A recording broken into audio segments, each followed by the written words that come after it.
Hi friends, చిలకముక్క పూలు and గోరింక లేదా గోరెంట పూలు అని అంటారు వీటిని. చూడండి, పింక్ కలర్. ఇప్పుడు ఎందుకు చూపిస్తున్నానో తెలుసా? యాక్చువల్లీ నేను వీటిని ఇంతకు ముందే వేసాను, సీడ్స్ కూడా తీసుకున్నాను. కాకపోతే ఏమైందంటే ఎక్కువ ప్లాంట్స్ నేను అన్ని కలర్స్ వేసాను, కానీ అందులో ఎక్కువ రెడ్ ప్లాంట్సే రావడం వల్ల ఈ పింక్ కలర్ ప్లాంట్ అనేది అసలు రాలేదు. చాలా తక్కువ సీడ్స్ వచ్చాయి, ఒక 4-5 సీడ్స్ కన్నా ఎక్కువ రాలేదు. అందుకే ఆ సీడ్స్ని స్టోర్ చేయడం కన్నా మళ్ళీ ఒకసారి ఆ సీడ్స్ని ప్లాంట్ పెంచేసి మళ్ళీ సీడ్స్ తీసుకోవడం బెటర్ అనిపించింది. అందుకే ఈ సీడ్స్ని వేసాను, లేట్ నవంబర్లో వేసాను. యాక్చువల్లీ అప్పటికే అయిపోతున్నాయి ఫ్లవర్స్, ఇక పుయ్యవు. ఆ ప్లాంట్ కూడా చలి పెరిగిన కొద్దీ ఫ్లవర్స్ పుయ్యవు అనుకున్నాను, కానీ పర్లేదు ఒకసారి వేసి చూద్దాము అని చెప్పి వేసాను. చూడండి ప్లాంట్ ఎంత పెద్ద పెరిగిందో. ఫ్లవర్స్ కూడా చాలా వచ్చాయి. ఇవన్నిటిని నేను తెంపట్లేదండి, ఎందుకంటే అలానే ఉంచుతున్నాను సీడ్స్ కోసం.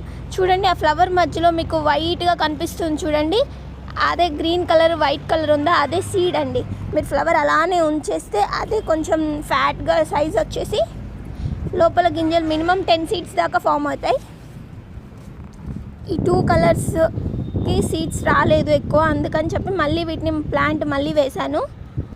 వైట్ అండ్ పింక్ కాంబినేషన్ ఒకటి, పింక్ ఒకటి, అండ్ ఇది rose pink colour, light pink, చాలా బాగుంటుంది ఆ కలర్. అండ్ ఈ రెడ్ కలర్ ప్లాంట్స్ అన్నీ చనిపోయాయి, అంటే ఆల్మోస్ట్ అయిపోయింది వాటి లైఫ్, అవి తీసేసాను. ఈ పింక్ మాత్రం ఉన్నాయి. రెడ్ కలర్ సీడ్స్ కూడా చాలా వచ్చాయి.